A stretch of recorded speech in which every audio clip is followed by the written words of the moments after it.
नमस्कार, जय हिंद साथियों। मेरा नाम विनीत त्रिपाठी है और आप नवभारत टाइम्स देख रहे हैं। भारत ने पाकिस्तान के खिलाफ ऑपरेशन सिंदूर लॉन्च कर दिया है। भारत ने पाकिस्तान के कब्जे वाले कश्मीर में लश्कर ए तैयबा के हेडक्वार्टर को पूरी तरह से तबाह कर दिया है। भारत ने कहा कि उसने आतंकवादियों द्वारा इस्तेमाल किए जाने वाले बुनियादी ढांचे पर अटैक किया है।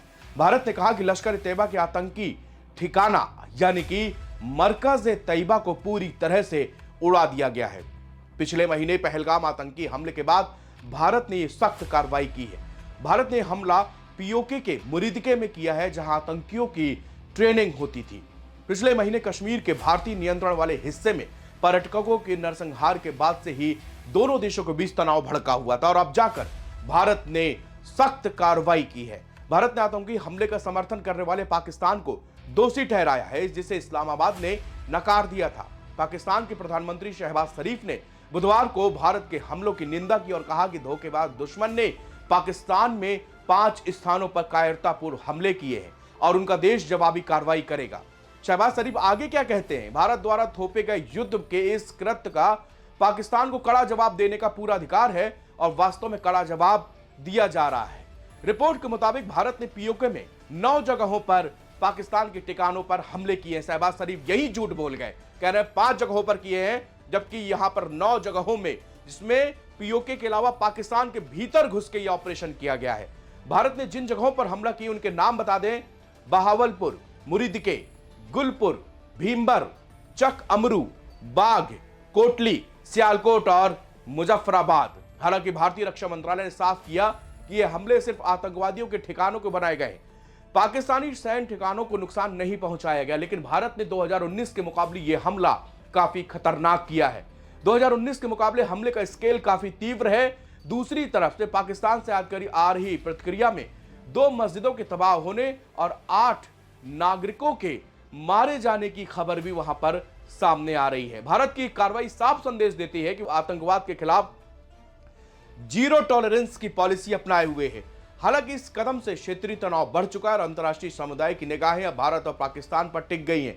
पाकिस्तान ने जवाबी कार्रवाई करने की बात कही और पाकिस्तान के जवाबी कार्रवाई के बाद चलेगा कि यह तनाव कितना बड़ा हो सकता है। भारत के लड़ाकू विमान, एयर डिफेंस सिस्टम और तमाम बाकी हथियार पाकिस्तान के किसी जवाबी कार्रवाई का सख्त जवाब देने के लिए बिल्कुल तैयार है। पीओके के रहने वाले हाजी गजनफर ने कहा है कि 5-7 बड़े बड़े गोले थे जिनमें धमाके हुए। इसके बाद लोग यहां वहां भागने लगे। वहीं अमजद मुगल ने बताया है कि हमने धमाके की आवाज को सुना और मस्जिद से ऐलान हो रहा था कि इलाके को खाली कर दो। मौके से जो वीडियो सामने आ रहे हैं उसमें आतंकी ठिकानों को तबाह होते हुए देखा गया, आतंकी ठिकानों को जलते हुए देखा जा रहा है। वहीं पाकिस्तान के नियो न्यूज के मुताबिक मसूद अजहर के मदरसे पर 4 गोले गिरे, जिनसे मदरसे जल रहे हैं, उसमें अभी भी आग लगी हुई है।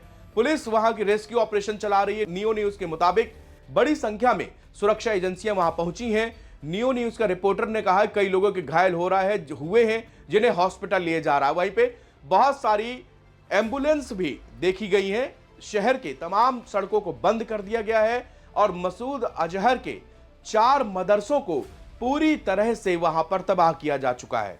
फिलहाल जो ऑपरेशन सिंदूर था, यह बताने के लिए काफी था कि पाकिस्तान हम क्या कर सकते हैं और हमने क्या किया है। 22 अप्रैल के बाद में भारत ने कसम खा ली थी, हिंदुस्तान की सरकार ने और हिंदुस्तान की सेना ने, कि इस पाकिस्तान को इस बार कड़ा जवाब देंगे। ऐसा पहली बार हुआ है जब तीनों सेनाएं, माफ कीजिएगा, 1971 के बाद पहली बार है जब तीनों सेनाओं ने ज्वाइंट ऑपरेशन किया है।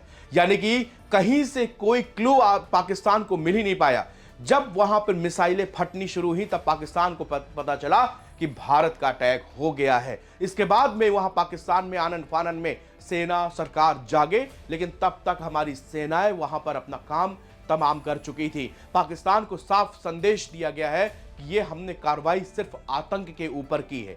हमने ना तो किसी सिविलियन को निशाना बनाया है और ना ही पाकिस्तान की सेना और पाकिस्तान के सैन्य साजो सामान को टारगेट किया गया है। केवल और केवल जहां से ये आतंक की फैक्ट्री चलती थी, जहां पर लड़के तैयार किए जाते थे, जहां पर बच्चों को गुमराह करके जिहादी बनाया जाता था, वहीं उसी ठिकानों पर भारतीय सेना ने यह ऑपरेशन किया है।